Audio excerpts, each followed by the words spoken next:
So hello friends, now we are on part 2 of nutrition in plants. It's part 2. यहाँ पे हम बात करते हैं उन प्लांट्स की जिनके पास ग्रीन पिगमेंट नहीं होता, जिनके पास क्लोरोफिल नहीं होता. Then how do they obtain their food? तो सबसे पहले हम बात कर रहे हैं how do Cascata or the amerbale obtain its food. अब हम बात करते हैं ये एक ऐसा बेल है अमेरबेल जो एक ट्री के ऊपर लिपट जाती है और फिर ट्री के ऊपर क्लाइंब करते करते उस ट्री के में से अपना फूड लेती है. तो सबसे पहले बात करेंगे this plant does not have chlorophyll. Second, they obtain readymade food from the plant. उसके बाद ऑन विच दे क्लाइंब. जिस प्लांट पे ये क्लाइंब करती हैं उसको बोलते हैं host plant. And then take its food from that host plant. तो जो प्लांट्स अपना खाना खुद नहीं बना पाते, they depend on other for their foods, और उसके ऊपर से क्या करते हैं ये रेडीमेड फूड लेते हैं फ्रॉम द होस्ट. होस्ट को तो कई बार मालूम भी नहीं होता होस्ट का खाना कहीं ना कहीं बीच में से गायब हो जाता है. ये प्लांट्स उनका खाना छुपके से ले लेते हैं, इसलिए इनको पैरासाइट्स भी बोलते हैं. इसमें एग्जांपल आता है tapeworm, roundworm, they are the main examples. अब ये लेते कैसे?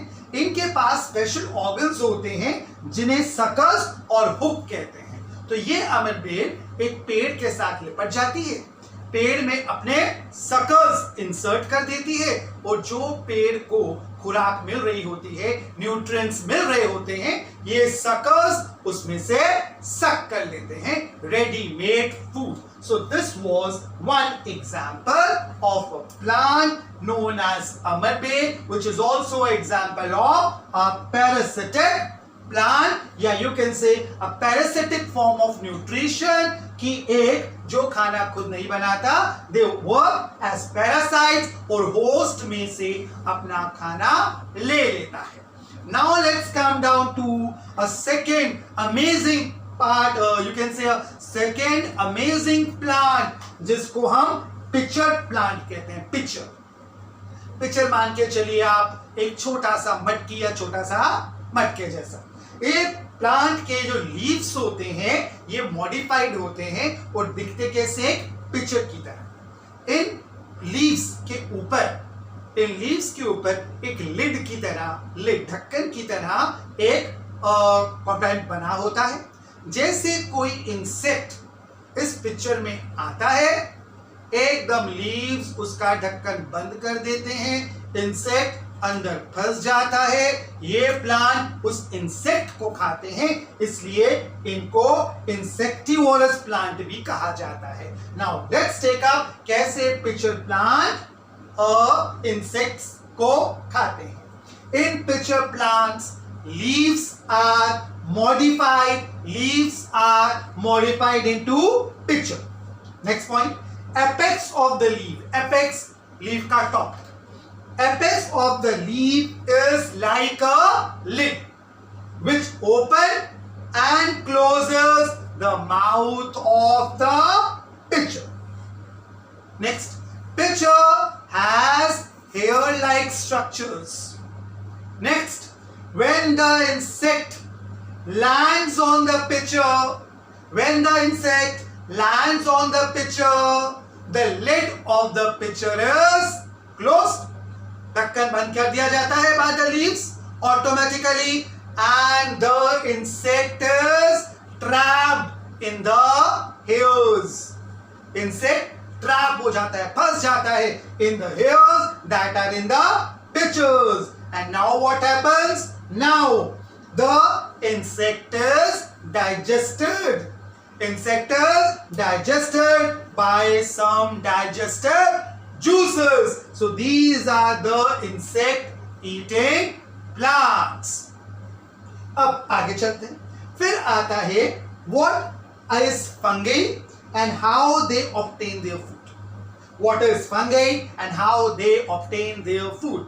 अब कभी आपने ऑब्जर्व किया होगा, अगर आपका स्कूल का लंच बॉक्स में लंच बचा रह जाए और वो 2-3 दिन तक टिफिन ना खोला जाए, तो जब आप टिफिन 3-4 दिन के बाद खोलते हैं, उस रोटी पे, उस पराठे पे, उस ब्रेड पे आपको कुछ कॉटन लाइक स्ट्रक्चर नजर आते हैं. Cotton like structure could be of white colour, could be of brown colour, could be of green colour. Cotton like structure, thread like structure, तो हम बोलते हैं इस पे फंगस लग गया.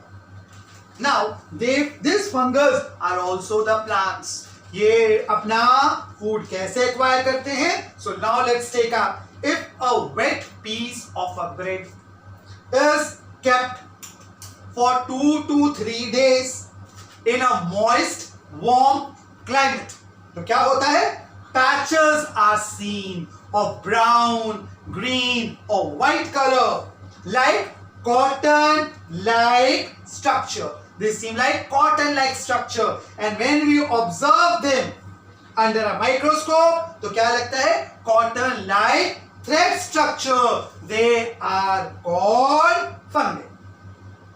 They get their food. They secrete digestive juices on dead and decaying animals or dead and decaying plants, और इनको हम सेप्रोफाइट्स भी बोलते हैं. Next, fungi often grows. ये फंगी खाली ब्रेड पे नहीं, you will also find the fungi even growing on leather, on pickles and other articles, mainly during monsoon. In the hot and humid weather में आपको आमतौर पे नजर आएगी. Next, this fungal spores are present in the air. ये fungal spores air में present होते हैं, and when they get the suitable climate, that is the wet and the warm climate, they germinate. अब हम नेक्स्ट कॉन्सेप्ट पे आ रहे हैं, इसको बोलते हैं सिम्बायोटिक रिलेशनशिप. सिम्बायोटिक रिलेशनशिप, ये वो रिलेशनशिप होता है जिसमें शेयरिंग होती है. तो इसमें दो प्लांट्स एक दूसरे के साथ कुछ शेयर करते हैं. क्या शेयर करते हैं? Could be nutrition, could be shelter.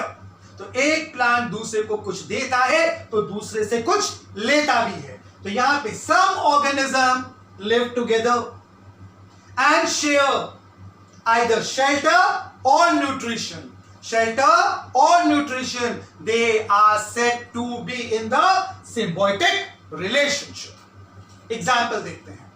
Fungi lives in the root of the tree. Root of the trees के नीचे देखोगे तो बहुत सारी फंगी नजर आएगी. Fungi lives in the root of the tree. अब ये फंगी क्या करती है? It obtains its food. It obtains its nutrition from the tree.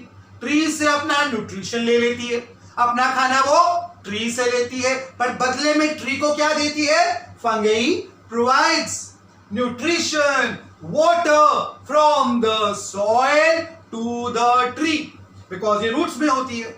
And this relationship is very important for the growth of the tree. दूसरा example लेते हैं. एक लिचिन होता है. लिचिन इज एन एल्गे. क्योंकि ये एल्गे है, हमने पढ़ा था, क्योंकि ये एल्गे है, it's green in colour. Green है, इसके पास क्लोरोफिल है. क्योंकि क्लोरोफिल है तो अपना खाना खुद से बना सकता है. ये सिम्बायोटिक रिलेशनशिप में किसके साथ रहता है? फंगस के साथ रहता है.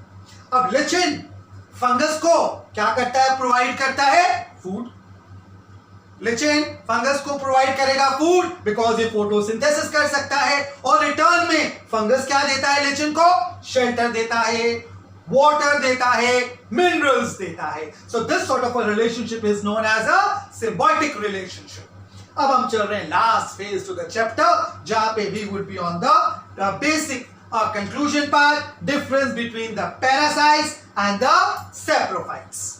इसको हम parasitic nutrition और saprophytic nutrition भी कह सकते हैं. तो parasite क्या करते हैं? They are the organism which depend for their food on host.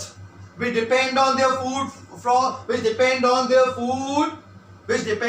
food from host.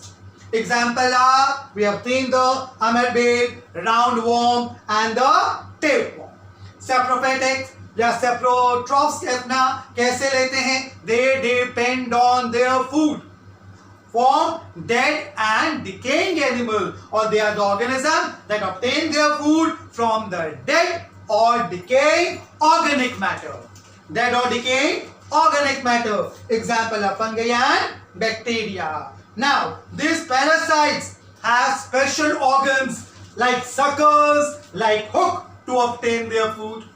These saprophytes, they secrete certain enzymes, digestive enzymes, and decompose the complex molecule into the simpler form. So in short, we discussed about the parasites. Parasites obtain their food from the host animal. Host animal do not even know that parasites are there and the food is being obtained. धीरे धीरे करके ये parasites उसके food को ले लेते हैं छुपके से, उसका food decline होता रहता है, parasite अपना खाना खाते रहते हैं. Then we discussed of the very amazing plant known as a pitcher plant, जो इंसेक्ट्स पे फीड करता है. लुक लाइक अ पिचर, ऊपर एक लिड होती है. जैसे इंसेक्ट इस पिचर के अंदर आता है, इस पिचर के अंदर थोड़े से थ्रेड लाइक स्ट्रक्चर होते हैं जिसमें वो ट्रैप हो जाता है. जैसे ट्रैप होता है, पिचर इंसेक्ट पे डाइजेस्टिव जूसेस यूज करता है और इंसेक्ट को डाइजेस्ट कर जाता है. Then we discussed about the symbiotic relationship. ये वो रिलेशनशिप होता है of give and take, of sharing relationship, जहां पे एक ऑर्गेनिज्म दूसरे ऑर्गेनिज्म को कुछ देता है बट उसके बदले दूसरे ऑर्गेनिज्म से कुछ लेता भी है. जो हमने डिस्कस किया, fungi lives in the root of the tree. Tree के रूट्स में रहती है, ट्री से अपना खाना लेती है बट ट्री को जमीन में से पानी और न्यूट्रिएंट्स देती भी है. फिर हमने बात किया लिचन जो है एल्गे है यानी कि ग्रीन कलर है, उसके पास क्लोरोफिल है, वो फोटोसिंथेसिस कर सकता है, अपना खाना बना सकता है. And it lives in symbiotic relationship with the fungus. ये क्या करता है, फंगस को खाना बना के देता है बट फंगस से रिटर्न में क्या लेता है, शेल्टर लेता है, वाटर लेता है और मिनरल्स लेता है. So this was a basic and the last part of the chapter 2, nutrition and plants. Thank you.